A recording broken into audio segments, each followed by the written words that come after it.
नमस्कार, question our देख रहे हैं आप, आपके साथ मैं रीना झा बालियान। तो क्या बीजेपी, कांग्रेस समेत तमाम सियासी दलों को आम आदमी पार्टी ने सोच में डाल दिया है? क्या राजनीतिक पार्टी के नेताओं के माथे पर अरविंद केजरीवाल ने बल ला दिया है? अब हर तरफ क्योंकि इसी मुद्दे को लेकर चर्चा हो रही है। दिल्ली के मुख्यमंत्री अरविंद केजरीवाल छठी बार देवभूमि उत्तराखंड पहुंचे थे। अब हर बार की तरह इस बार भी अपने पिटारे से उन्होंने बड़ी घोषणा निकाली। आज केजरीवाल ने पूरा फोकस सैनिकों पर रखा। अरविंद केजरीवाल ने उत्तराखंड में कोई भी जवान, चाहे वो फौज में हो, पैरामिलिट्री फोर्स में हो या फिर पुलिस से हो, जो देश सेवा करते हुए शहीद होगा उसके परिवार को 1 करोड़ रुपए की आर्थिक सहायता राशि देने की घोषणा की गई। वहीं पूर्व सैनिकों को सीधे उत्तराखंड सरकार में नौकरी देने का ऐलान किया। इससे पहले अपने दौरे के दौरान ही अरविंद केजरीवाल अलग अलग वर्ग के लिए बड़ी घोषणा कर चुके हैं। 300 यूनिट तक मुफ्त बिजली, रोजगार, मुफ्त तीर्थ यात्रा और महिलाओं को हर महीने 1000 रुपए की गारंटी दे चुके हैं। और अब सैनिक और सैनिक के परिवार को साधने की पूरी कोशिश। आज की इस रैली में बड़ी संख्या में भीड़ भी अरविंद केजरीवाल को सुनने के लिए पहुंची थी। भीड़ को देखकर अनुमान लगाया जा रहा है कि आम आदमी पार्टी की बड़ी घोषणा का असर दिख रहा है। लेकिन सवाल है कि क्या ये भीड़ वोट बैंक में तब्दील हो पाएगी? आज इसी मुद्दे पर हम चर्चा करेंगे, लेकिन उससे पहले बयान सुनिए। उत्तराखंड का रहने वाला कोई भी सैनिक बॉर्डर पे शहीद होगा, किसी भी ऑपरेशन में शहीद होगा कहीं भी, या उत्तराखंड पुलिस का कोई भी सिपाही या पैरामिलिट्री फोर्स का कोई भी सैनिक उत्तराखंड का रहने वाला अगर किसी भी ऑपरेशन में शहीद होगा, उसके परिवार को सम्मान पूर्वक हमारे मुख्यमंत्री कर्नल कोटियाल उनके घर जाके 1 करोड़ रुपए की सम्मान राशि देके आए। उन्होंने कहा साहब हम अयोध्या की यात्रा कराएंगे। अरे आपकी दिल्ली में सरकार है, अयोध्या यात्रा कराने से किसने आपको रोका? आप कराइए, आज भी कराइए। आप भगवान रामेश्वरम की यात्रा कराइए, आप कन्याकुमारी ले जाइए लोगों को, आप तिरुपति बालाजी ले जाइए, कोई मना कर रहा है क्या? लेकिन उन्होंने ले जाना किसी को नहीं है। उनका एक सिगुफा है कि प्रदेश में जाओ, बोलो और भागो। तो उस सिगुफे पे अरविंद केजरीवाल राजनीति कर रहे हैं। लेकिन ये उत्तराखंड प्रयोगशाला नहीं है। उत्तराखंड प्रयोगशाला नहीं है। केजरीवाल जी को दर्जन भर सीटों में भी प्रत्याशी नहीं मिल रहे हैं। और आज जिस तरह से उत्तराखंड की जनता ने परेड ग्राउंड में जो सभा आयोजित की थी, जिसमें बड़े सपने केजरीवाल जी ने देखा था, बहुत भीड़ होगी, तालियां बजेंगी, उत्साह होगा, उनके सपनों में पानी फेर दिया। केजरीवाल जी की सभा पूरी तरफ से फ्लॉप हो गई। केजरीवाल जी पूरी तरफ से आज फ्लॉप हो गए। और मैंने तो जो उनका वीडियो देखा कि केजरीवाल जी बहुत ही बुरी तरह आज उखड़े हुए थे। और मुझे तो ऐसा लगता है कि शायद 2022 चुनाव का केजरीवाल जी की अंतिम सभा होगी। इसके बाद अब वो कम से कम उत्तराखंड में आगे सभा नहीं करेंगे। तो सुना किस तरीके से सियासी दलों का जो रिएक्शन है वो सामने आ रहा है। लेकिन पूरी मजबूती के साथ बड़ी घोषणा एक बार फिर से उत्तराखंड देवभूमि में अरविंद केजरीवाल करके गए हैं। और जो राजनीतिक जानकार हैं वो मान रहे हैं कि इन घोषणाओं से जोड़कर आम जन खुद को देख रहा है। तो सवाल यही है कि क्या भीड़ वोट बैंक में तब्दील होगी? सभी मेहमान हमारे साथ जुड़ चुके हैं। उनसे पहले आपका इंट्रोडक्शन करवा देते हैं। सीमा डोरा जी बीजेपी से हमारे साथ चर्चा में जुड़ गए हैं। कांग्रेस से मुकेश पंत जी हैं, यूकेडी से मीनाक्षी गलियाल जी हैं, वरिष्ठ पत्रकार मनोज अष्टवाल जी हमारे साथ चर्चा में, और आम आदमी पार्टी से अमरिंदर बिष्ट जी हैं। आप सभी का बहुत स्वागत हमारी चर्चा में। सबसे पहले मैं चर्चा की शुरुआत करना चाहूंगी अमरिंदर बिष्ट जी आपके साथ ही। एक बड़ी जनसभा रैली अरविंद केजरीवाल की, जैसा कि पहले से उम्मीद की जा रही थी कि फिर से उनके पिटारे से कुछ निकल सकता है, और वैसा ही ठीक आज एक बार फिर से बड़ी घोषणा वो करके गए हैं। लेकिन सियासी दल क्या कह रहे हैं, क्या रिएक्शन सामने आ रहा है वो आपने सुना। वो कह रहे कि फ्लॉप रैली थी अरविंद केजरीवाल की, भीड़ जुटा पाने में आप लोग असफल रहे, ये आखिरी आप लोगों की जनसभा थी या फिर रैली थी? क्या कहेंगे, क्या जवाब है आपके पास? देखिए, हमारी फ्लॉप रैली हमको मुबारक। अगर हमारी कोई घोषणा है, अगर उसमें दम नहीं है तो हमको मुबारक। बीजेपी और कांग्रेस, इनको इस बात की चिंता क्यों है? ये निष्फिक्र रहे। हम तो चाहते हैं कि ये इसी तरह निष्फिक्र होते रहे और हमारे नेता आदरणीय केजरीवाल जी यहाँ आकर हर वर्ग को साधने का काम करें। हर वर्ग के लिए उनके पास जन कल्याण की योजनाएं हैं। मैं कई बार आपके चैनल पर उनके जन कल्याण की योजनाओं के बारे में हमारी बात होती भी है, और निश्चित तौर पर वो, जैसा आपने कहा कि आज भी वो आए और आज भी उनके पिटारे में कुछ था, तो जो जनता का नेता होता है उनके पास कुछ ना कुछ जन कल्याण की योजनाएं होती हैं। और आज उनके पास, चूंकि उन्होंने स्पष्ट किया कि उत्तराखंड सैन्य बाहुल्य प्रदेश है, उत्तराखंड में सर्वाधिक सैनिक देश के लिए उत्तराखंड देता है, और वो जो दिल्ली में सैनिकों की, किसी सैनिक की दुर्भाग्य से यदि कोई शहादत हो जाए और उस शहादत पर वो दिल्ली में जब से वो सरकार चला रहे हैं तो वहाँ 1 करोड़ का मुआवजा वो वहाँ के सैन्य परिवार को देते हैं। आज उन्होंने उत्तराखंड आकर के कहा कि जिस तरह से हम दिल्ली में देते हैं, हम उसी तरह से उत्तराखंड में न केवल उनके साथ साथ, क्योंकि दिल्ली में पुलिस उनके पास नहीं है, यहाँ का जो पुलिस का कोई जवान भी यदि दुर्भाग्यवश यदि शहीद होता है या कोई हमारा फौजी भाई शहीद होता है तो उनके परिवार को मुआवजे के रूप में वो 1 करोड़ रुपए की उन्होंने जो है, लेकिन अमेंद्र जी, साथ ही यहाँ पर पार्टियां ये भी कह रही है कि अगर वाकई आप जन कल्याण के लिए काम करना चाहते हैं, अगर आम जनता के लिए काम करना चाहते हैं, तो उदाहरण पहले दिल्ली से दीजिए। महिलाओं को कहाँ 1000 रुपए हर महीने आप लोग दे रहे हैं? देखिए, दिल्ली में महिलाओं को लेकर के अलग मुद्दे हैं। दिल्ली में महिलाओं को बस में मुफ्त यात्रा है। दिल्ली में महिलाओं की सुरक्षा के लिए सुरक्षाकर्मी तैनात किए हैं। अलग अलग प्रदेश की अलग अलग जरूरतें हैं। उत्तराखंड की जरूरतें अलग हैं, उत्तराखंड की महिलाओं की जरूरतें अलग हैं। आप देखेंगे तो यदि दिल्ली की महिला पर जो सरकार खर्चा कर रही है तो वो कई गुना ज्यादा हो रहा है, और हमारी बहन बेटी के माँ के लिए तो सिर्फ अभी 1000 रुपए की शुरुआती उन्होंने बात कही है, और सरकार बनेगी तो वो घोषणा, बड़ा एक वादा होगा। मैं रुक करना चाहूंगी सीमा डोरा जी। किसी तरह से चिंता, टेंशन? क्या चिंता, क्या बढ़ा के गए अरविंद केजरीवाल? चौथा चना बाजे घना, ये है अरविंद केजरीवाल। है कुछ नहीं पल्ले, बड़ी बड़ी ख्वाब, बड़े बड़े सपने दिखाते हैं लोगों को। अगर महिलाओं का इतना ख्याल होता तो आप सही कह रहे हो, दिल्ली में क्यों नहीं दिया, पंजाब में क्यों नहीं दिया? और ये हमेशा मुफ्त की राजनीति करते सैनिकों के लिए। ये आज कहती हूँ, सैनिकों के मरने के बाद हम ये करेंगे। अरे सैनिकों के जीते जी उनकी सुरक्षा के बारे में तो सोच लेते। वो सोचा था बीजेपी सरकार ने, जो किसी ने नहीं सोचा। आज सैनिक सुरक्षित, आज सैनिक भी कहीं पर भी किसी भी देश में घुस के उनको मार के आ जाता है, वो है हमारा सैनिक। आज इतना सुरक्षित महसूस कर रहा है, इतना आज़ाद महसूस कर रहा है कि उसके पास निर्णय लेने की क्षमता है जो कभी किसी सरकार ने दे नहीं पाई। तो हमारे सैनिक बिकने वालों में से नहीं हैं, वो समझदार हैं। उनको पता है कि किस सरकार के रहते हम सुरक्षित रह सकते हैं। और उत्तराखंड में तो सैनिकों का भरमार है। हर 5वां घर जो सैनिकों से है तो वो जानता है कि शहादत दी जाती है तो उसके लिए दी जाती है जो हमको इस शहादत को सहने के भी काबिल हो। ये क्या मुफ्त की राजनीति करने वाले क्या शहादत की वैल्यू जानेंगे? ये क्या जाने? इन्होंने ये कहते हैं मुफ्त में हम ये देंगे, मुफ्त में ये देंगे। आप एक बात बताइए कि पूरा जो देश होता है और राज्य देश का छोटा सा हिस्सा है, और राज्य का एक हिस्सा होता है परिवार, यानी परिवार से ही पूरा राज्य बनता है। अब परिवार में कभी आप अपने बच्चों को बोलोगे कि बेटा कोई काम मत कर, मैं तुझे फ्री में सब कुछ दे दूंगा? नहीं देंगे ना, क्योंकि हम ये शिक्षा देना ही नहीं चाहते कि बेटा फ्री में सब कुछ लो। नहीं, कमाओ, सक्षम हम बनाएंगे तुम्हें। तो फ्री की बात जब आम आदमी पार्टी ने की उत्तराखंड के अंदर, तो फिर आपके मंत्री क्यों बौखला गए थे? फिर उन्होंने भी झट से कैसे ऐलान कर दिया था फ्री बिजली का?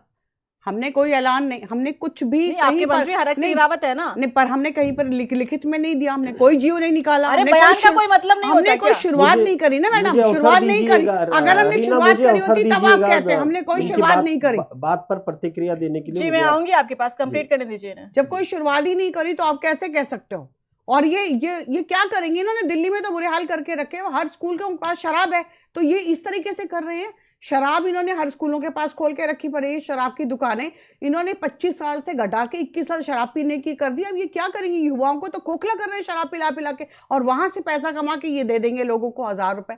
तो हमको ये सोचना पड़ेगा, जनता को ये सोचना पड़ेगा कि कहाँ पे हमको जाना चाहिए, फ्री की राजनीति में या विकास की राजनीति में। हम विकास की राजनीति देते हैं और ये फ्री की राजनीति देते हैं। ठीक है, मुकेश पंत जी आप क्या कहेंगे? क्या रिएक्शन है इस पर कांग्रेस का? मैं कहूंगा कि जिस तरह से आम आदमी पार्टी के नेता और दिल्ली के मुख्यमंत्री केजरीवाल जब जब उत्तराखंड में आ रहे हैं, नई नई घोषणाएं कर रहे हैं, तो उससे यह लगता है कि इन्होंने उत्तराखंड को घोषणाओं की प्रयोगशाला बनाने का काम किया है कि क्या नए राज्य में हम ऐसी घोषणा करें जिससे हमें फायदा मिले। लेकिन मुझे नहीं लगता कि इस तरह की घोषणाओं से पार्टियों को चुनाव में बहुत ज्यादा फायदा मिलता है। जो धरातल की बात है, मैं बताना चाहूंगा कि आज भी आम आदमी पार्टी का जो जनाधार है उत्तराखंड के अंदर एकदम से नील है। वह कहीं भी अपने प्रत्याशी उतारने में सक्षम नहीं है। वह अभी तक अपने जो संगठन का ढांचा होता है वह तैयार करने में सफल नहीं हो पाई है। केवल घोषणाओं के आधार पर अगर आप सरकार बना लेने का ऐलान करते हैं तो यह संभव नहीं है। कार्यकर्ताओं की जरूरत होती है, जनता आपको तोलती है, जनता अभी आपको तोल नहीं रही है। आपने अभी उत्तराखंड की राजनीति में बहुत लंबा संघर्ष करना है और जितनी भी घोषणाएं आप कर रहे हैं कि उत्तराखंड को एक तरीके से प्रयोगशाला आप बना रहे हैं और जनता इसको बहुत सीरियसली नहीं ले रही है। और हाँ, जहां तक बात है इनकी बात की दिल्ली इन्होंने एक मॉडल बनाया है। अगर ये कुछ भी करते हैं तो पहले इन्होंने दिल्ली में दिखाना चाहिए। दिल्ली में जिस तरह से आज दिल्ली के वासियों की स्थिति है वह किसी से छिपी नहीं है। बेरोजगारी चरम पर है, बिजली वहां पर नहीं रहती है, पानी वहां पर नहीं मिलता है, स्वास्थ्य की सेवाओं में धाराशायी है, प्रदूषण जितना दिल्ली के अंदर फैला हुआ है वो साबित करता है। लेकिन फिर भी दिल्ली की जनता ने फिर कैसे मौका दे दिया आम आदमी पार्टी को फिर से? अभी आपको जो अभी की स्थितियां हैं वो स्थितियां मैं बता रहा हूँ। क्योंकि सत्ता से बेदखल तो आप लोगों को ही किया आम आदमी पार्टी ने दिल्ली में। 15 साल से आप लोग सरकार में थे और आम आदमी पार्टी ने आपको ही सत्ता से बाहर निकालने का काम किया, तो कैसे वहां की जनता का प्रेम मिल रहा है आम आदमी पार्टी को? हमारा फ्री के बलबूते या वाकई काम हो रहा है धरातल? हमारा जो देश है लोकतांत्रिक ढांचे पर चलता है, जहाँ पे चुनाव होता है, एक पार्टी सरकार बनाती है और दूसरी पार्टी विपक्ष में बैठती है। अगर कांग्रेस को विपक्ष में बैठने का मौका दिया है तो उसमें कोई बड़ी बात नहीं है। 15 साल दिल्ली में कांग्रेस ने शासन चलाया है और बहुत बड़ी बड़ी योजनाएं दिल्ली के लिए तैयार की हैं, जो इसका लाभ आज भी दिल्ली वासियों को मिल रहा है। मेट्रो योजना हो या अन्य बड़ी योजना हो, सड़कों की बात हो, वहां पे बहुत लंबा काम दिल्ली के अंदर शीला दीक्षित सरकार ने किया था। हाँ, यह जरूर है कि अभी हम लोग सत्ता से दूर हैं। जनता ने हमें वो मौका दिया है कि हम लोग अपने को चेक करें और विपक्ष के बतौर बड़ा काम करें, और कांग्रेस वहां पे काम कर रही है। लेकिन जहां तक उत्तराखंड की बात है, उत्तराखंड के अंदर अभी आम आदमी पार्टी सत्ता से, सरकार से, जनमत से और लोक विश्वास से बहुत कोसों दूर है। केजरीवाल कितनी भी घोषणाएं यहाँ पे कर लें, उसको जनता स्वीकार नहीं करने वाली है। ठीक है, रुक करूंगी यहाँ पर। मीनाक्षी गिलियाल जी, यूकेडी का क्या स्टैंड है इस पर? क्या है आप लोगों का रिएक्शन इस पर? क्या वाकई हवाई यहाँ पर घोषणाएं हो रही हैं? देखिए, मैं यूकेडी की तरफ से मैं ये कहना चाहूँगी कि मुझे तो तीनों जो राष्ट्रीय दल हैं, तीनों का नज़रिया एक जैसा ही लगता है उत्तराखंड को लेके। तीनों के तीनों आप देखिए, आज जिस प्रकार से धनबल का प्रदर्शन किया गया, इसे मैं रैली का प्रदर्शन नहीं कहूँगी, इसे मैं धनबल का प्रदर्शन कहूँगी। क्योंकि यदि आप भीड़ देख के बोल रहे हैं कि सरकार बनने जा रही है, तो फिर तो कांग्रेस की भी सरकार बन रही है, बीजेपी की भी सरकार बन रही है और आपकी आम आदमी पार्टी की भी सरकार बन रही है। क्योंकि आप देख सकते हैं कि पूरे प्रदेश में जिस तरह से बेरोजगारी का हाल मचा हुआ है, कोई भी 250-500 में आप लेबर चौक से कोई भी भीड़ इकट्ठी करके ला सकते हैं। तो यहाँ पे अगर बेसिकली भीड़ की तो हम बात ना ही करें, क्योंकि न्यूज़ चैनल्स ने उस भीड़ का आकलन कर दिया सबसे पूछ के कि आप वाकई में यहाँ पे क्यों हैं। तो ये सारी डिटेल्स न्यूज़ चैनल्स में आ चुकी है। दूसरी बात हम करेंगे, जो घोषणाओं की बात हो रही है कि आप आज फिर से सैनिक जो बाहुल्य, आपको पता है कि एक सैनिक बाहुल्य प्रदेश है, यहाँ पे सैनिकों को साधने के लिए आप फिर से वही फ्री की घोषणा करके गए। देखिए, आपकी घोषणाओं में सिर्फ फ्री है, आपको नहीं पता कि यहाँ पे कैसे विकास करना है। अभी हमारे यहाँ पे बीजेपी की प्रवक्ता बैठी थी, उन्होंने कहा कि हम विकास की बात करते हैं। अगर आपने विकास किया होता, आपने यहाँ लोगों को रोजगार दिया होता, तो आज ये फ्री वाली बात ही ना हो रही होती। क्योंकि यहाँ पे जो स्थिति आज हो चुकी है उत्तराखंड की, बेरोजगार जो है वो 250-500 रुपए के लिए जा रहा है रैलियों में। जैसे आप देखिए, जो ठेकेदार सबके मकान बनाता है, उसी प्रकार से आज भीड़ भी इकट्ठी हो रही है कि हर किसी की रैली में चले जाएंगे। कम बेरोजगार वालों में से 6 राज्यों में से एक है कम बेरोजगारी से। मैडम, बेरोजगारी की दर आप देखिए यहाँ बढ़ी है इस जगह, कहीं आप ये बताइए 5 साल में बताइए कितने लोगों को रोजगार मिला? आके उत्तराखंड में सेटल हो गए, आप कैसे बातें कर रहे हो? प्रवासी वापस चले गए। आप जाके देखिए कि रोजगार देखिए, प्रवासी कितने आ गए यहाँ पे और आके सेटल हो गए, उन्होंने यहाँ पे बिजनेस स्टार्ट कर दिया। बिल्कुल वही देखिए कि कौन से आंकड़े प्रवासी देखे यहाँ पे आपने आके सीमा बसे हुए डोरा हैं? जी, कितने टिके यहाँ पर? 3.1 है खाली वापस बेरोजगारी के और साथ। वापस कितने वापस चले कितने गए? गए? वापस गए क्यों? सेटल भी तो हुए हैं। अगर कुछ वापस सेटल गए कौन जिनकी लोग जॉब्स हुए नहीं हैं? होंगी वो नहीं वापस हुए, गए, यहाँ पर नहीं सेटल हुए। भी हुए हैं, अगर आप बिल्कुल हुए हैं। देखिए, मैं आपको चिल्लाने दिखा से सकती कोई हूँ। झूठी बात सच नहीं हो जाती नहीं है। सच, पहले मैं तो तो आप वो इस बोल चीज रही को हूँ जो सुनिए। सच है। आप नहीं है ये सच, क्योंकि आप जनता से पूछिए ना आप कि क्या है निकालिए ना। रोजगार का हाल, क्या आप आंकड़े बेरोजगारी का दिखा हाल दीजिए है। कि कितने वापस चले गए और कितने सेटल हो गए यहाँ सारे पर। लोग ऑलमोस्ट मैं तो वापस आपको गए आंकड़े हैं। दिखा रही हूँ ना, और 3.1 की बेरोजगारी है। मैडम, बेरोजगारी की दर देखिए बढ़ी है यहाँ पे। नहीं बढ़ी है, और आप बिल्कुल घटी प्रवासी है की जो उल्टा। बात कर रहे नहीं हैं, बढ़ी। आप यदि सिर्फ देखिए, आपके तो नेता कहते हैं कि हम यहाँ के ठेके जो है अपने कार्यकर्ताओं को देंगे, यानी जो बीजेपी से जुड़ा है आप कहीं उसी को लोन कार्यकर्ता को देंगे। यहाँ पे कुछ नहीं आप मिलता। उसी को, कार्यकर्ता खुशी से काम करता है। हमारे बीजेपी चले, में कुछ ठीक नहीं है। दिया जाता कार्यकर्ताओं को।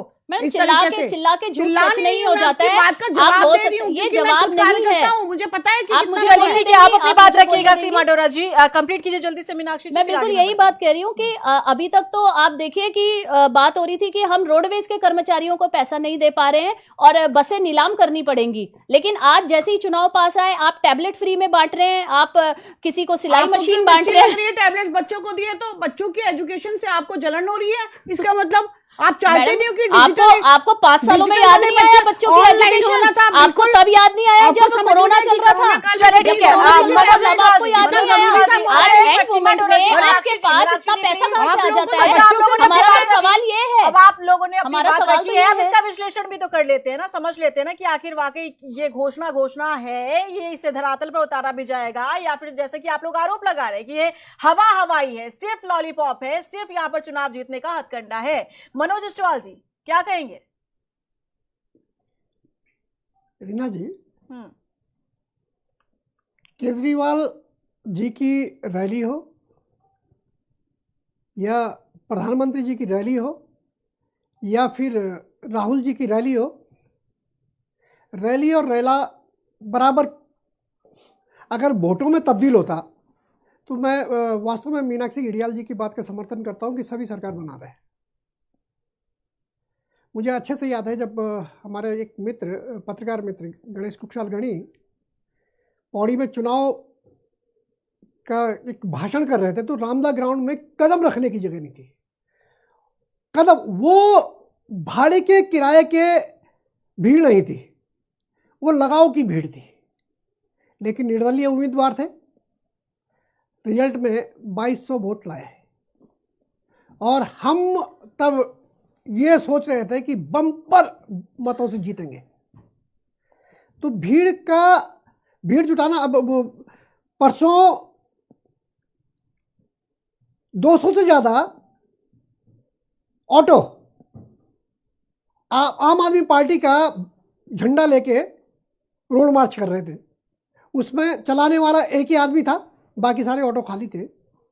200 ऑटो ध्वजवाहक के रूप में पूरी परिक्रमा कर रहे थे शहर का। ये मैंने ही नहीं देखा होगा, सभी ने देखा होगा। स्वाभाविक सी बात है कि कोरोना काल के बाद सभी को रोजगार की आवश्यकता है और लेबर चौक में क्या होता है वो बीजेपी भी लाई होगी, कांग्रेस भी लाई होगी और जाहिर सी बात है कि आम आदमी पार्टी ने भी, क्योंकि उसने तो मजबूती से पैर जमाने हैं यहाँ। अब सबसे पहले मैं उदाहरण के तौर पे बीजेपी की तरफ आता हूँ। बीजेपी ने हमेशा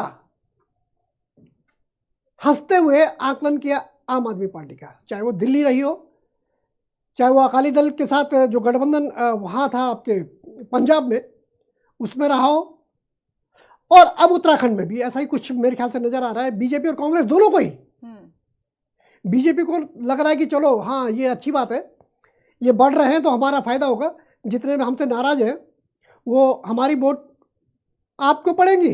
कांग्रेस वाले भी ये सोचते हैं कि हाँ साहब बीजेपी हमारे कैडर वोट पड़ जाएंगे, हमारी कैडर वोट जाएंगे, हम जीत रहे हैं। कहीं इस गलतफहमी में ऐसा ना हो कि जो 2-3 पे है आम आदमी पार्टी वो 7 पार न कर जाए। परिस्थितियां, वक्त कब करवट बदलता है कुछ कहा नहीं जा सकता।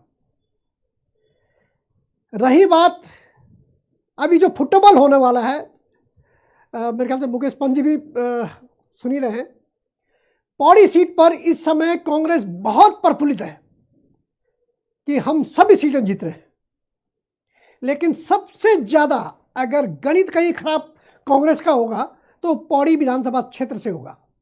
पौड़ी की जितनी भी सीटें हैं वो कांग्रेस को प्रभावित करेगी। उसके पीछे रीजन ये है कि कांग्रेस में जो पुराने धुरंधर हैं, जो हरीश रावत जी के निकटवर्ती हैं, वो एक भी न प्रीतम सिंह के नज़दीकी है ना वो गणेश गोंदियाल के नज़दीकी है। एक सीट पे गणेश गोंदियाल तो कंफर्म है कि गणेश गोंदियाल होंगे, लेकिन और सीटों पर चाहे वो चौबटा खाल में दो कैंडिडेट, एक किशोर नेगी और कविंद्र 5 साल से लगातार वहाँ उस क्षेत्र में काम कर रहे हैं। 3 साल से केसर सिंह वो किशोर नेगी लगे हुए हैं और 5 साल से कविंद्र लगा हुआ है। लेकिन अब राजपाल बिष्ट की बात हो रही है कि राजपाल बिष्ट को वहाँ टिकट फिर से दोहराया जाएगा। 2 बार राजपाल वहाँ हार चुके हैं। ऐसे में चौबटा खाल सीट का तो एक सीधा आपने बाईपास कर दिया भाजपा को।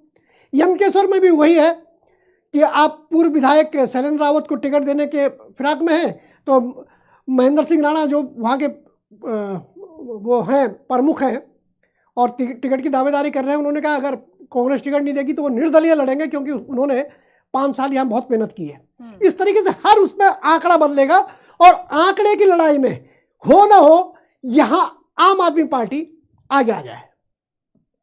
केजरीवाल क्या खेलते हैं और कैसे खेलते हैं ये बखूबी हम भी जानते हैं और बखूबी आप भी जानते हैं।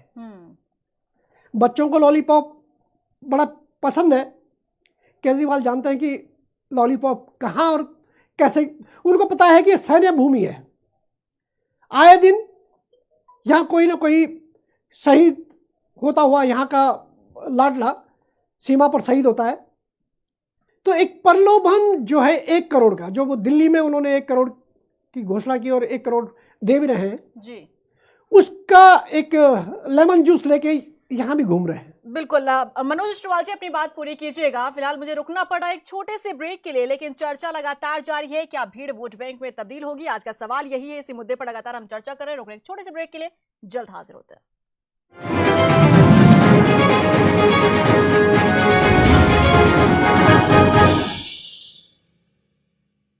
नमस्कार, प्राइम टाइम डिबेट देख रहे हैं आप। आपके साथ मैं हूं रीना झा बालियान।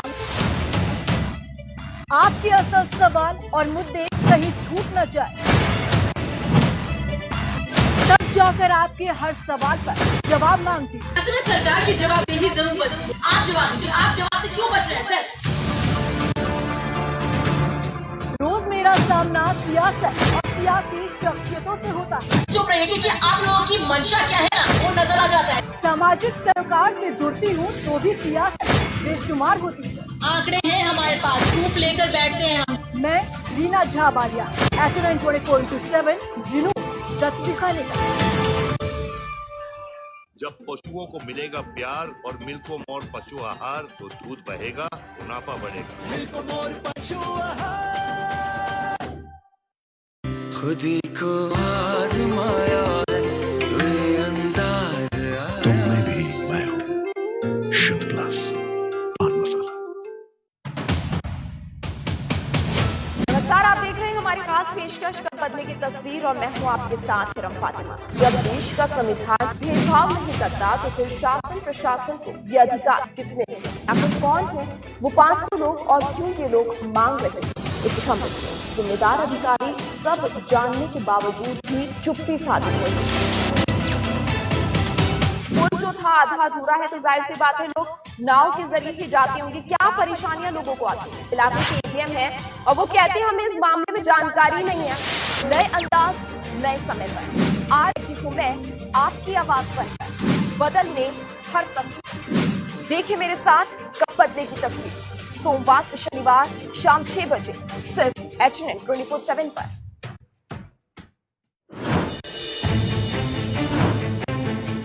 इस मामले को हमने पूरी प्रमुखता के साथ उठाया। HNN की खबर का असर एक बार फिर से देखने को मिला है। वो क्या मजबूरी है कि अभी तक कार्रवाई नहीं हुई है। अगर विकास के नाम पर विनाश की नींव रखी जाए तो क्या कहा जाए? जाकर पड़ताल की तब कैमरे में फिर कुछ ऐसी तस्वीरें कैद हुई जो सरकार और सिस्टम पर सवाल खड़े कर रही हैं। जब सरकार अच्छा काम करती है तो एचएनएन उसे भी प्रमुखता के साथ दिखाता है। उसी अंदाज, उसी भरोसे के साथ हम होंगे हाजिर एक नए समय पर। देखिए न्यूज स्पेशल मेरे साथ, सोमवार से शनिवार शाम 4 बजे सिर्फ एचएनएन 24/7 पर। रोजाना रास्ते की हर छोटी बड़ी खबरों पर मेरी नजर रहती है और मेरे मुद्दे इन्हीं रास्तों से उठते हैं। कई बार कुछ खबरें सोने नहीं देती, परेशान करती हैं। और वो बच्चे को रस्सी खींचते हैं, लेकिन उसकी तह तक जाकर तथ्यों के साथ मैं अपनी बात रखती हूँ। खबर का पीछा सब करते हैं, लेकिन हर कोई उस तक पहुँच नहीं पाता। मैं सिर्फ आम लोगों के मुद्दे खास नहीं बनाती, बल्कि सरकार और उनके नुमाइंदों से भी सीधा सवाल करती हूँ।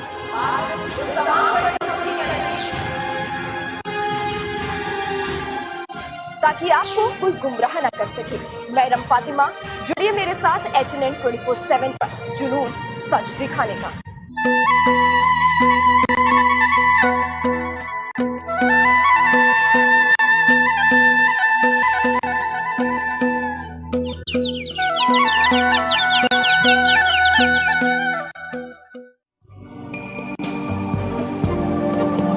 लहरों से खेलने के शौकीन हो या बर्फ की ऊंची चोटी से यूं छलांग लगाने के, पहाड़ को पैदल नापने का इरादा रखते हो या हवा में उड़ने का, हिम्मत दिखा चोटी से कूदने का मादा रखते हो या हवा को चीरकर सुपरमैन सरीखा उड़ने की। अगर आप ये सब करने की हिम्मत और जज्बा रखते हो तो उत्तराखंड आपके लिए सबसे मुफीद जगह है एडवेंचर स्पोर्ट्स का लुत्फ लेने की।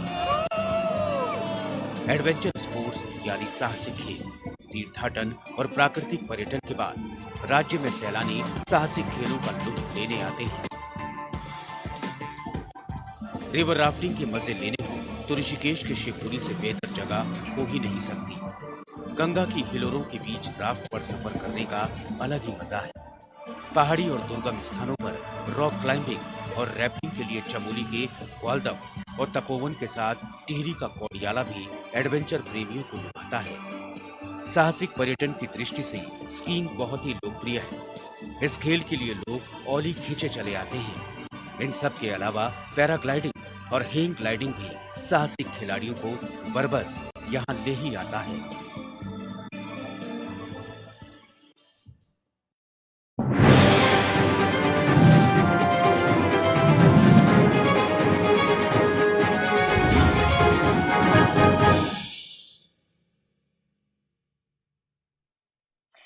ब्रेक के बाद स्वागत है। लगातार हम चर्चा कर रहे हैं। सवाल आज का यही है कि क्या भीड़ वोट बैंक में तब्दील हो पाएगी। वो इसलिए क्योंकि एक के बाद एक दिग्गजों की जो एंट्री हो रही है और जो वो रैलियां कर रहे हैं, बड़ी संख्या में लोग उन्हें देखने के लिए, सुनने के लिए आते हैं। आज भी अरविंद केजरीवाल पहुंचे यहां पर, बड़ी संख्या में लोग आए थे। हालांकि कहा यह जा रहा है कि जितना उन्होंने टारगेट रखा था भीड़ को लेकर वो उसे पूरा नहीं कर पाए, लेकिन हाँ कुछ लोग आए थे वहां पर सुनने के लिए। और इस दौरान जो बड़ी घोषणा उन्होंने की वो क्या लोगों को, वोटर्स को प्रभावित कर पाएंगे या फिर नहीं, इसी मुद्दे पर लगातार हम चर्चा कर रहे हैं। सभी मेहमान हमारे साथ बने हुए हैं। मनोज अष्टवाल जी पूरी कर सकते हैं बात।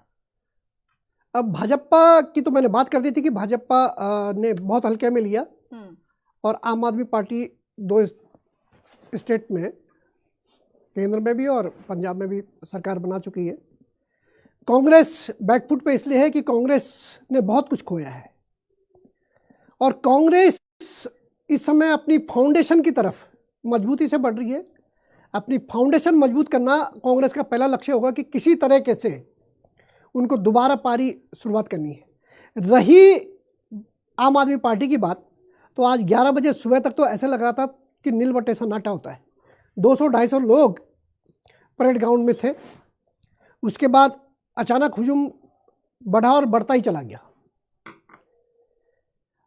लेकिन दूसरी तरफ आईपीएस और आईएएस ने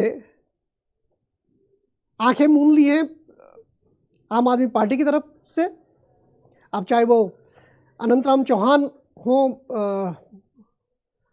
या फिर सुवर्धन जी हो, दोनों ने पार्टी से किनारा कर दिया और अब रविंद्र जुगनान जी भी लगभग किनारा कर रहे हैं। आखिर ऐसे हो क्यों रहा है? आम आदमी पार्टी के अंदर ये द्वंद्व अभी से शुरू हो गया है, जबकि टिकट बंटवारे की दूर दूर तक बात नहीं है। ऐसे कहीं जो छत्र अपने को मानते थे, जिनके पीछे भीड़ खड़ी थी, वो भी पहले पहले निकल लिए जब उनको पता लगा कि कर्नल अजय कोटियाल को मुख्यमंत्री के चेहरे के रूप में प्रोजेक्ट किया गया है। कहीं कयास ये भी लग रहे थे कि विधायक कहीं टूट के आएंगे, मंत्री टूट के आएंगे, लेकिन जैसे कर्नल कोटियाल का नाम सुना सारे बैकफुट पे आ गए। ये कहाँ तक सच है ईश्वर जाने। अब सबसे बड़ी बात है कि आज के रैली में जिस रैली का इंतजार अरविंद केजरीवाल कर रहे थे, उनको जरूर नाखुशी हुई होगी कि वो भीड़ कन्वर्ट नहीं कर पाए अपनी तरफ। और ये लोक लुभावन वादे जो उन्होंने घोषणा की है, ये पहले भी वो कह चुके हैं कि 1,000 रुपये देंगे, 5,000 रुपये देंगे। 1 करोड़ रुपए की जो घोषणा है नहीं है, क्योंकि उनको पता लग गया कि सैन्य बाहुल्य क्षेत्र है। जब उनके पास यहाँ का जो कार्ड गया होगा तो उसके पता लगा होगा कि 80% तो यहाँ सैनिक परिवार हैं पूरे उत्तराखंड में, तो ये कार्ड खेलना लाजिम है कि इसको खेलते। ये आश्चर्यजनक रहा आज की उधर हाथी ने पोल पे बोले सहारनपुर साइड में टक्कर मारी और बिजली गुल हुई देहरादून की। सारे दिन भर बिजली गुल रही। अब वो 300 यूनिट, ये आश्चर्यजनक है कि आज वो 300 यूनिट कैश नहीं कर पाए। शायद आज अगर वो बोल देते कि 300 यूनिट फ्री दूंगा तो लोगों को भी लगेगा कि हाँ, इस तरीके से बिजली गुल तो नहीं करेगा जब 300 यूनिट आप आम आदमी पार्टी हमें फ्री देगी। लेकिन यहाँ इस प्रदेश की पाचन क्रिया है वो अन्य प्रदेशों के अपेक्षा, जितने भी मैदानी भूभाग के प्रदेश हैं, बिल्कुल अलग है। यहाँ कड़ाके की ठंड पड़ती है, लेकिन ठंड से मरने वालों की संख्या नगण्य होती, जबकि मैदानी भूभागों में कड़ाके की ठंड में कहीं मर जाते हैं। उनके कारण उसके पीछे ये है कि वहाँ लोगों के पास अपने घर नहीं है, लोग गरीबी की रेखा से नीचे हैं। यहाँ भले ही हमारे जो अमीर से अमीर है उसने भी गरीबी रेखा का कार्ड बना रखा हो, लेकिन यहाँ मरने वाली बात नहीं है। प्रलोभन में इतनी जल्दी किसी की बहकावे में वोटर आ जाए, ये मैं मानने को तैयार नहीं हूँ। और जहाँ तक बात है जो इस समय द्वंद्व दोनों पार्टियों के बीच है, चाहे वो कांग्रेस हो चाहे भाजपा में हो, टिकट के बाद एक लकीर खींचेगी और टिकट के बाद जो हंगामा बरपेगा उसमें आप खुलकर बैटिंग करेगा, ये मेरा मानना है। उसे वो कैश करवा पाता है कि नहीं, लेकिन हाँ, टिकट की धुआं चौकड़ी में, क्योंकि भाजपा के यहाँ से कई टिकट कटेंगे, कांग्रेस के जो इस समय बहुत ऊर्जा के साथ कई कैंडिडेट तैयारी कर रहे हैं, उनको टिकट नहीं मिलने पे मायूसी होगी और वहाँ वो नुकसान उठाएंगे। क्योंकि ये माना जा रहा है, एक कयास लगाए जा रहे हैं कि सिर्फ प्रीतम सिंह का होल्ड, जो पूर्व अध्यक्ष रहे हैं कांग्रेस के, टिहरी गढ़वाल तक ही सीमित रहेगा या फिर अपने क्षेत्र तक सीमित रहेगा। उसके आगे, क्योंकि एक कांग्रेस का एक डेकोरम है, जितने भी इनके लोकसभा या राज्यसभा में गए हुए जो प्रत्याशी होते हैं, इनकी कोडिंग होती है। ये तय करने में जरूर जुटते हैं कि हाँ, किस कैंडिडेट को अंत में क्या कहते हैं फाइनलाइज किया जाए। अब वो लेन देन, सौदेबाजी, कितना पैसा कौन खर्च करेगा टिकट के लिए, इस समय कांग्रेस के पास ये चांस नहीं है कि वो एक कैंडिडेट से 2 करोड़ वसूल करे और तब अपना टिकट दे, क्योंकि कांग्रेस इस समय बैकफुट पे है, ये सभी मानते हैं। बीजेपी में भी इस समय इतना दमखम नहीं है कि वो किसी कैंडिडेट से टिकट के बदले कुछ वसूल करे। तो ये रणभूमि इस समय समांतर है, नेक टू नेक फाइट है।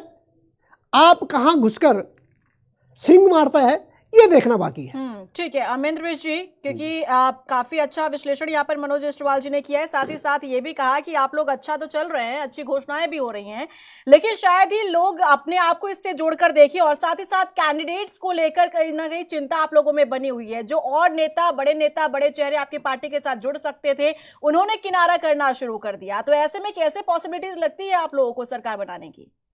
देखिए रीना, कभी हमारी पार्टी की कभी ये मंशा नहीं रही कि बहुत बड़े बड़े चेहरे वहां पर आए। हमारी आप पार्टी, लोगों का बयान था, भूल गए क्या? हमारी पार्टी सीएम का, चेहरा उतारने हमारी से पहले पार्टी, आप लोगों ने क्या कहा था कि बहुत बड़े बड़े चेहरे हमारे साथ जुड़ने वाले हैं, लेकिन क्या हुआ फिर? जैसे अनाउंसमेंट आप लोग करते हैं, सब अपने कदम पीछे रख लेते हैं, क्योंकि महत्वाकांक्षा लेकर हर कोई आता आपकी पार्टी के अंदर। ऐसा नहीं है, बहुत सारे ऐसे लोग कर्नल कोठियाल जी के ज्वाइन करने के बाद और उनके मुख्यमंत्री का चेहरा उनको घोषित करने के बाद 8 ऐसे चेहरे हमारे पास आए जिन्होंने विधानसभा का पिछली बार चुनाव लड़ा अलग अलग पार्टियों से या निर्दलीय, और वो 10,000 से अधिक वोट लेकर के आए हैं। तो हमको लगता है कि उस तरीके के धरातल के कार्यकर्ता हमारी नज़र में, वो चूंकि आम परिवेश से निकले हुए लोग हैं, तो वो हमारे लिए बड़े कार्यकर्ता, और ऐसे कई कार्यकर्ता हमारी पार्टी में जुटे हैं। दूसरी बात, जहां तक टिकट को लेकर के है कि अभी जैसे मुकेश भाई ने कहा कि हमारे पास कैडर नहीं है, हमारे पास कई विधानसभाओं में प्रत्याशी नहीं है। हम 42 प्रभारी अपनी विधानसभाओं के अब तक फाइनल कर चुके हैं, और जल्द ही अगले 1 सप्ताह में हम अन्य प्रत्याशी पूरे के पूरे भी लगभग कंप्लीट कर देंगे।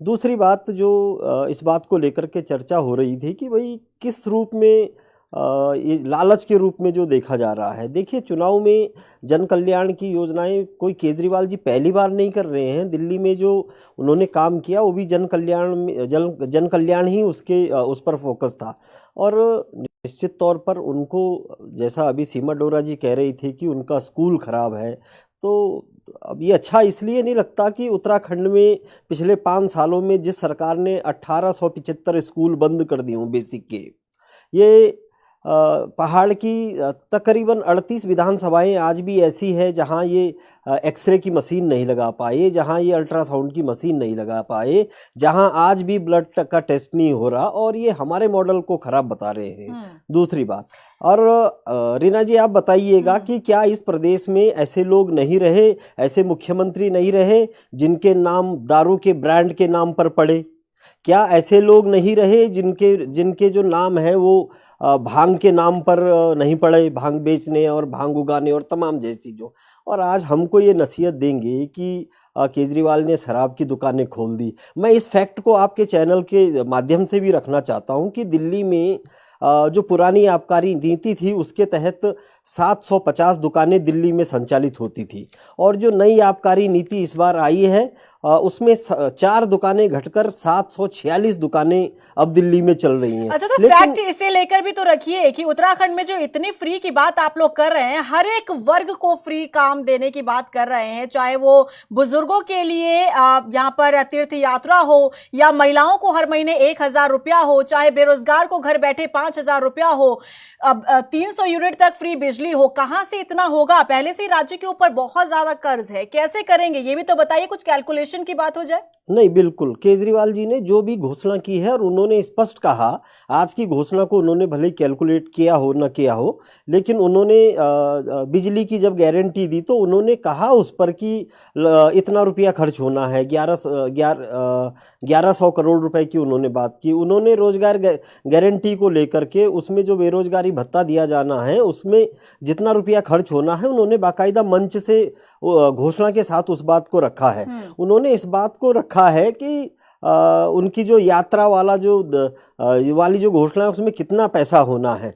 और अभी चूंकि मैं यूकेडी की प्रवक्ता जी मीनाक्षी जी से भी वो भी कह रहे थे कि हम लोग फ्री के लॉलीपॉप दे रहे हैं, तो उनका घोषणा पत्र जारी हो चुका है, और उनको अपने घोषणा पत्र पर भी देखना चाहिए कुछ कहना चाह रही है वो। हाँ, मैं इसीलिए वो कहना चाह रहे हैं, तो इसीलिए मैंने इस बात को जोड़ा है कि उनके घोषणा पत्र में भी फ्री बिजली की बात है या नहीं, वो आपके इस चैनल पर भी बताएं। मीनाक्षी जी, मैं आपके प्रवक्ता जी से ये सवाल करना चाहती हूँ कि दिल्ली में आप शिक्षा और स्वास्थ्य का मॉडल लेके आए, स्वास्थ्य और शिक्षा की बात करते करते आप उत्तराखंड में आप जो फ्री के लॉलीपॉप बांट रहे हैं, तो आपने शिक्षा और स्वास्थ्य में क्यों नहीं फ्री की योजनाएं करी? क्योंकि मुझे लगता है कि यदि फ्री अगर कुछ होना चाहिए तो स्वास्थ्य और शिक्षा होना चाहिए, जिसकी वजह से हमारे डेवलपमेंट हो, हमारे बच्चों का विकास हो और आगे वो कुछ कर सकें। लेकिन इस पॉइंट में कोई बात नहीं हुई। एक्चुअली मैं ये बोलना चाहती हूँ कि जो आपने जितनी भी फ्री की घोषणाएं की हैं, ये इंसान को नकारा बनाने वाली घोषणाएं हैं। आप नहीं बात करेंगे कि आप एक्चुअली असल मुद्दे से भटकाने की ये बात है। आपको पता है शिक्षा में जो है उत्तराखंड में बहुत काम करना पड़ेगा, आपको पता है कि स्वास्थ्य में बहुत काम करना पड़ेगा, क्योंकि डॉक्टर्स जो है पहाड़ों पे रुकते नहीं है। शिक्षा में आपको पता है कि एक ही टीचर जो है स्कूल में 5 मतलब डिफरेंट क्लासेस को डिफरेंट सब्जेक्ट जो है एक ही टीचर पढ़ा रहा है। तो आपने शिक्षा में और स्वास्थ्य में कोई बात ही नहीं की है। तो आप उन मुद्दों की बात करिए जिसकी समस्या आज उत्तराखंड झेल रहा है। क्योंकि आप देखिए, ये जो आम आदमी पार्टी के आप जितनी भी घोषणाएं कर रहे हैं, आप दिल्ली में बैठे बैठे घोषणाएं कर रहे हैं। आपको नहीं पता उत्तराखंड की क्या परिस्थिति है, आपको नहीं पता कि क्या इसका भौगोलिक रूप है। आप लोग सिर्फ उन्हीं घोषणाओं को जो वो बोल के गए वो आप उनको रिपीट कर रहे हैं। लेकिन आप जो अगर देखा जाए मुद्दों की बात की जाए, आपका सवाल मैं समझ गया हूं और निश्चित तौर पर शिक्षा और स्वास्थ्य उत्तराखंड के गंभीर विषय हैं और हमारी पार्टी की जो पहचान ही है वो इन्हीं मुद्दों से है और हमारी पार्टी की आत्मा में ये मुद्दे आत्मा में मुद्दे नहीं, हमने शुरुआत ही इन दोनों मुद्दों से उत्तराखंड में की। लेकिन फिर जब शुरुआत नहीं, हम उन्हीं मुद्दों पर काम कर रहे हैं। हम इस बात को नहीं, इस पर तो शुरुआत आप तो बात ही नहीं कर रहे। देखिए आप सुनिए, मैं बता रहा हूँ ना उस पर।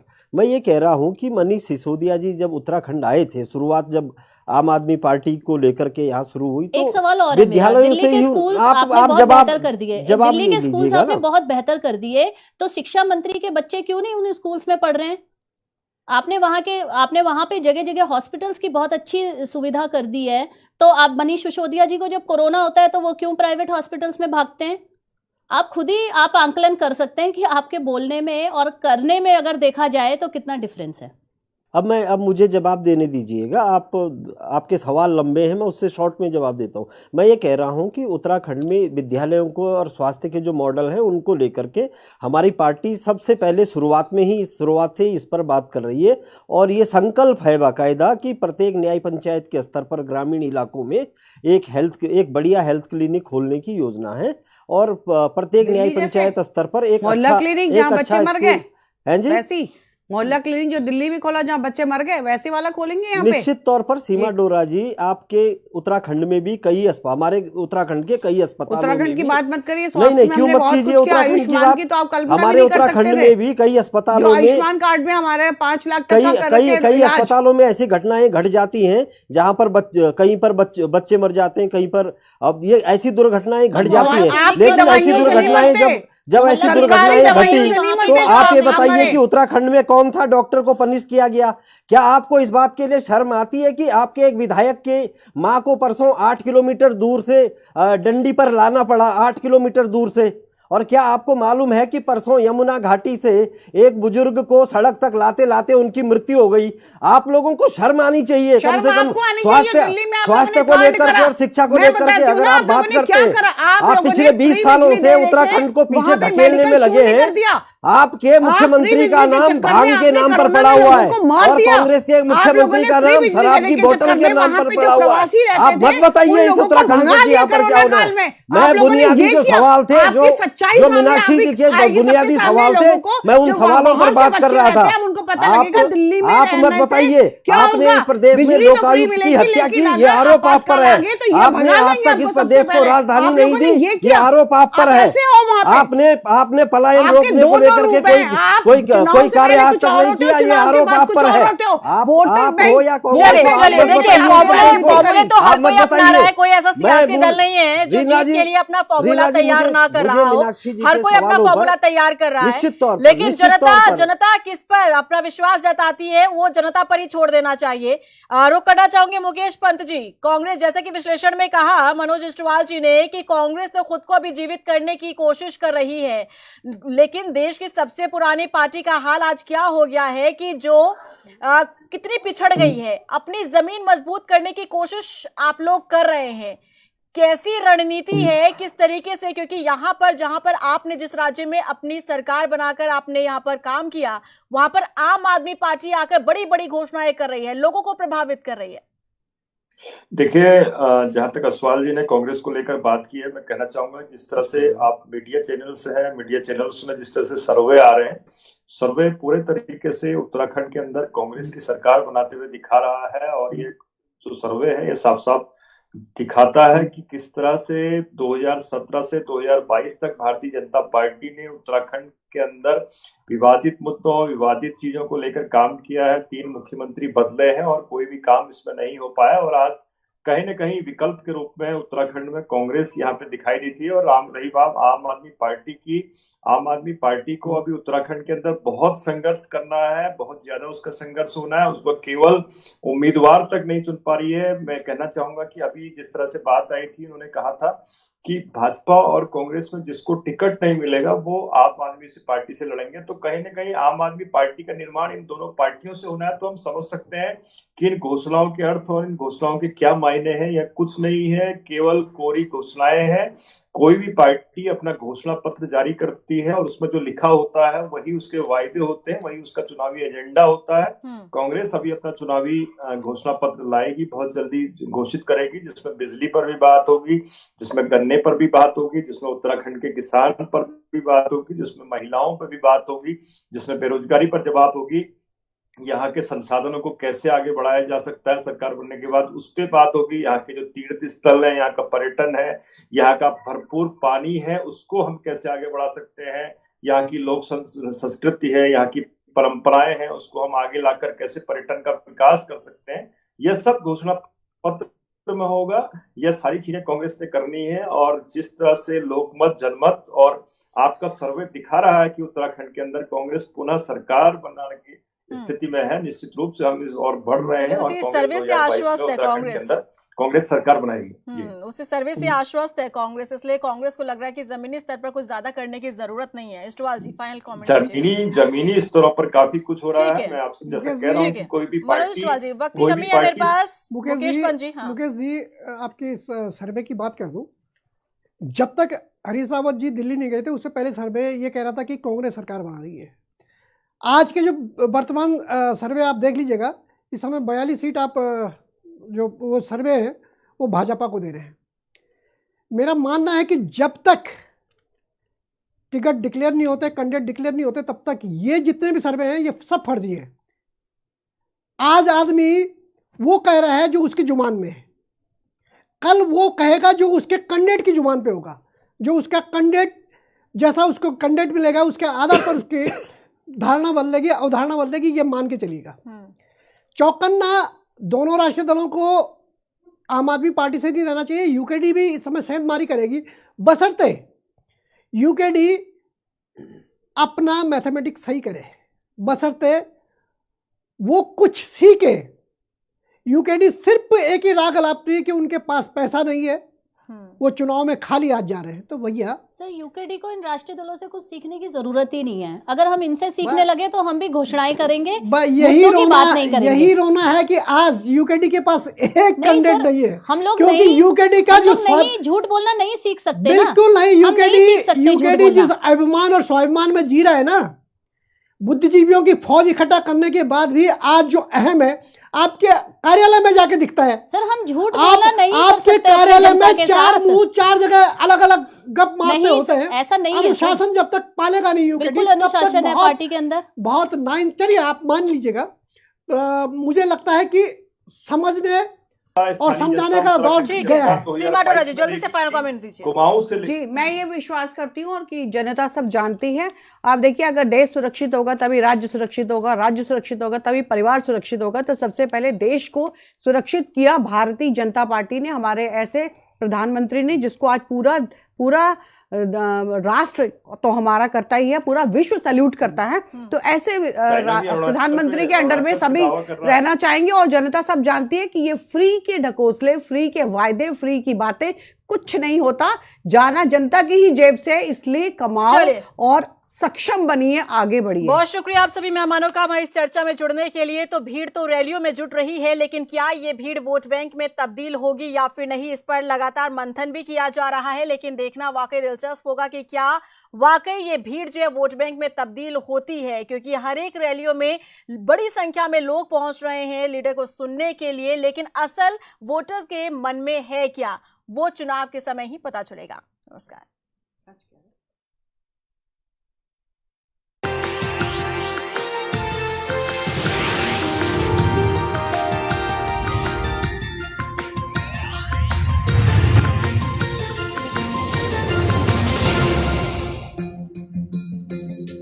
नमस्कार, प्राइम टाइम डिबेट देख रहे हैं आप। आपके साथ मैं हूं रीना झा बालियान। आपके असल सवाल और मुद्दे कहीं छूट न जाए, तब जाकर आपके हर सवाल पर जवाब मांगती। ऐसे में सरकार की जवाबदेही जरूर बदली। आप जवाब दीजिए, आप जवाब से क्यों बच रहे हैं सर? रोज मेरा सामना सियासत और सियासी शख्सियतों से होता है। चुप रहिए कि आप लोगों की मंशा क्या है ना, वो नजर आ जाता है। सामाजिक सरोकार से जुड़ती हूँ तो भी सियासत बेशुमार होती है। आंकड़े हैं हमारे पास, प्रूफ लेकर बैठते हैं हम। मैं रीना झा बालियान, HNN 24/7, जुनून सच दिखाने का। जब पशुओं को मिलेगा प्यार और मिल्को मोर पशु आहार, तो दूध बहेगा, मुनाफा बढ़ेगा। मिल्को मोर पशु आहार। खुदी को आजमाया है, कोई अंदाज आया। तुम में भी मैं हूँ, शुद्ध प्लस पान मसाला। नमस्कार, आप देख रहे हैं हमारी खास पेशकश कब बदलेगी तस्वीर और मैं हूं आपके साथ हिरम फातिमा। जब देश का संविधान भेदभाव नहीं करता तो फिर शासन प्रशासन को ये अधिकार किसने दिया? आखिर कौन है वो 500 लोग और क्यों ये लोग मांग रहे हैं? इच्छा में जिम्मेदार अधिकारी सब जानने के बावजूद भी चुप्पी साधी हुई। पुल जो था आधा अधूरा है, तो जाहिर सी बात है लोग नाव के जरिए ही जाते होंगे। क्या परेशानियां लोगों को आती है? इलाके के एडीएम है और वो कहते हैं हमें इस मामले में जानकारी नहीं है। नए अंदाज नए समय पर आ रही हूं मैं आपकी आवाज बनकर, बदलने हर तस्वीर। देखिए मेरे साथ कब बदलेगी तस्वीर, सोमवार से शनिवार शाम 6 बजे सिर्फ HNN 24/7 पर।